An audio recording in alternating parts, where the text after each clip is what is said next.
Mabisang inuman session ang ganap natin ngayong araw na to mga tol, at nagluto tayo ng 6 na putahe, kaya di ko na patatagalin to. Tara, simulan na natin. Bali yan mga tol, nakapamili na nga pala ako niyan. Kumpleto ko na yung mga ingredients natin, kaya simulan na natin sa pag-grind ng bawang. Sunod naman natin tong carrots na pang Shanghai. Tapos to naman dito tayo sa kinchay at celery, i-grind na rin natin yan. Magsibak naman tayo ng aromatics ngayon. Simulan natin dito sa sibuyas na pula, sunod tong puti. Tapos maghiwa na din tayo ng red bell pepper. Tapos to naman nakapagpakulo na ako ng tubig dito mga tol. Hulog na natin tong pasta. Bali 3 pack ng pasta to mga tol. Tapos yan after 8 minutes nung al dente na siya, ahon na natin to. Ednis tayo ng kalan, hulog natin tong 1 kilong giniling na yubab. Tubigan natin at pakukuluan natin yan. At habang nakasalang yan, hiwa muna tayo ng hotdog dito mga tol, sunod tong kalamansi. At after nyan, dito naman tayo sa 3 pack ng fish fillet. Sinibak-sibak ko yan sa trip kong sukat. Sabay rekta piga ng kalamansi, tas timplahan natin ng salt and pepper. Tas haluin natin, i-marinate natin to at least 3 hours.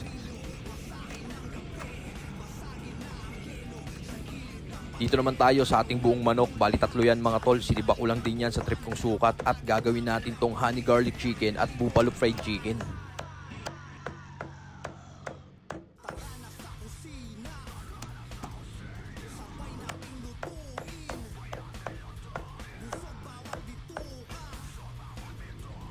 Sabay yan, saka natin asinan para matanggal yung mga unnecessary shit na lansa ng manok.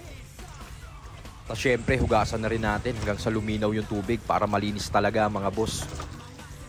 Balik naman tayo dito sa ating giniling. Natuyo na yung pinakasabaw niya. Lagyan natin ng konting mantika ngayon. Saka natin lagyan ng bawang at sibuyas. Gisahin natin maigi mga tol. Saka natin ihulog tong ginrind nating carrot, celery at kinchay. Sabay timplahan natin ng oyster, brown sugar, paminta, aromat at leyen perin sabay halo. Tapos lagyan ko na rin yan ng konting seasoning at suka. At ito na ang timpla ng ating pang Shanghai. Balik tayo dito sa manok, babrain muna natin to sa tubig at asin. Tapos gawa naman tayo ngayon ng breading niya. All-purpose flour lang yan. Tapos lagyan natin ng cayenne, paprika, curry powder, garlic powder, white pepper at asin. Tapos haluin lang natin maigi mga par. Tapos to namang manok, i-drain na natin to. Tapos rekta dito sa lagayan na kaserola mga boss. Tapos yung mixture ng breading natin, halo natin dito. Tapos haluin natin maigi hanggang sa kumapit sa manok. Dito naman nakapag-ready na ako ng pambreading ng ating fish fillet. Hulog na natin yan sa harina, sunod dito sa beaten egg, tas panghuli dito sa breadcrumbs.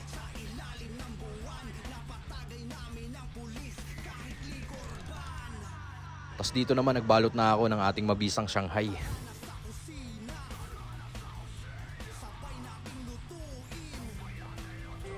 At mga tol, may bago akong produktong iaalok sa'yo. Ito ang ating mabisang travel cool foldable table. 120 cm dining table ang in-order ko mga boss. At saktong-sakto to sa mga handaan at okasyon na magaganap sa buhay mo par. Available to sa 2 kulay mga boss. Itong in-order ko ay itim, meron ding puti. At makakasigurado ang matibay to mga boss. Tignan mo naman yung bakal niyan, makapal. Kaya kayang-kaya nito yung mga ilalagay mo sa kanya. Kaya kung matripan nyo tong produkto ko, check nyo. Nasa yellow basket natin to. Tapos yan, balik tayo sa ginagawa natin. Nagsalang na ako ng ham dyan mga tol. Tapos sunod natin tong hotdog. Tapos dito naman sa kabila, hulog na rin natin tong Shanghai. Tapos tong piniprito nating hotdog na isasahog natin sa spaghetti, iahon na natin to mga boss at luto na to. Sunod nating ihulog tong kalahating kilong giniling na baka, sabay tubigan natin. Tapos dito sa tabi, iahon na natin tong mga naluto ng Shanghai. Dito naman, hulugan na natin to ng bawang at konting mantika. Gisahin natin maigi mga tol, sunod tong sibuyas. Tapos dito sa kabila, ahon na natin tong last batch ng Shanghai.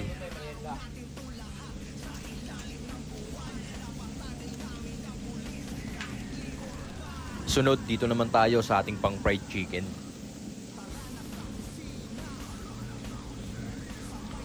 Balik naman tayo dito sa kabila mga tol. Binuhusan ko ng konting tubig yan. Sabay nilagyan ko ng 2 boteng ketchup at 1000 ml na spaghetti sauce. Saka natin timplahan ng paminta, beef cubes at aromat powder. Tapos nilagyan ko na rin yan ng 1 lata ng condensed. Tapos saka natin hulog tong pasta at itong mga sahog na hotdog. Saka natin haluin maigi at okay na tong spaghetti natin.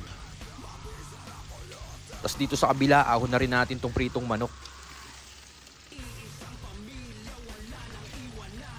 Hulog na rin natin tong huling batch ng ating pang fried chicken. Tapos dito naman, salangan na uli natin ng talyasi, tapos hulugan natin ng butter at konting mantika. Naglagay na rin ako ng bawang dyan, tapos hulog natin tong 2 lata ng San Marino. Sinundan ko na rin yan ng 2 beef cubes, sabay haluin natin. Tapos saka tayo maglagay ng 2 pack ng all-purpose cream. Tapos 2 lata na rin ng malaking ibap mga boss. Tapos yan, haluin lang natin yan. Tapos dito sa kabila, ahon na natin tong fried chicken natin.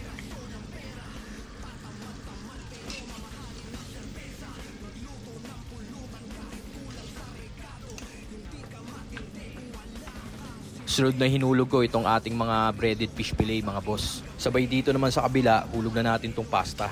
Bali carbonara na nga pala binabakbakan natin dyan mga tol ha. Tapos yan, tinimplahan ko yan ng aromat powder at black pepper. Tapos haluin lang natin maigi mga tol at okay na itong ating mabisang carbo.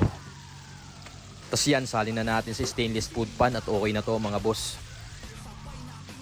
Dito naman tayo sa ating breaded fish fillet. Ahon na natin to mga boss at tingnan mo naman, ang ganda ng pagkakaprito natin dyan.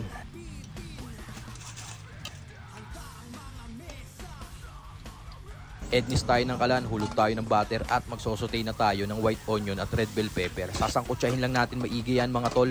Sabay set aside, tas buhusan natin ng 2 pack ng all-purpose cream. Tas timplahan natin ng beef cubes, black pepper at aromat. 1 lata na din ng ibap at 1 shrimp cubes. Haluin lang natin, saka ko linagyan ng cornstarch pampalapot at okay na tong sauce ng ating isda. Rekta na dito yan sa ating fish fillet.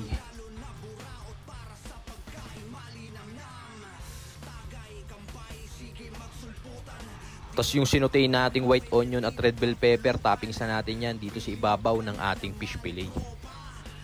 Ednis tayo ng kalan at gagawa na tayo ng sauce ng ating honey garlic chicken. Sautay lang tayo ng garlic at bago siya mag golden brown, lagyan na natin ng honey at konting toyo na din. Saka natin hulog tong mga manok at dahil nakulangan ako sa honey, kaya nagdagdag tayo. Tapos yan, halu-haluin natin hanggang sa kumapit sa kanya at okay na tong honey garlic chicken natin mga boss. Bomba tayo ng kalan at buffalo chicken naman ang babakbakan natin. Pinagsama-sama lang natin yung oyster, hot sauce, brown sugar at liquid seasoning. Sabay hulog na natin tong manok, sabay itos lang natin hanggang sa umapit yung sauce sa kanya ng ganyan at okay na to.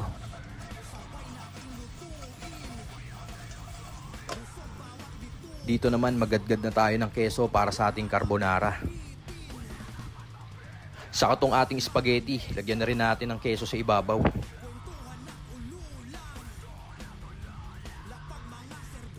Itong ating buffalo chicken, lagyan natin ng sesame seed, pinaka-garnishing niya. Saka itong ating honey garlic chicken, same shit lang din yan. At yan na nga mga tol, tapos na ako magluto ng 6 na putahe. Nakapagluto tayo ng spaghetti, lumpiang Shanghai, honey garlic chicken, creamy fish don, buffalo chicken, at carbonara. Lahat yan binasic lang ng Tito Otits mo, kaya tara, tikman na natin to.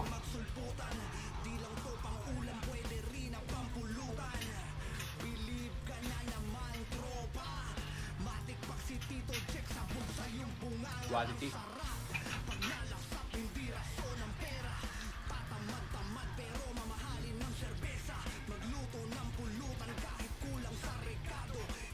Sabay yan na mga boss, nagtagay-tagay na kami dyan at medyo naparami rin ng Tito Otits nyo dyan mga boss. So paano hanggang dito na lang.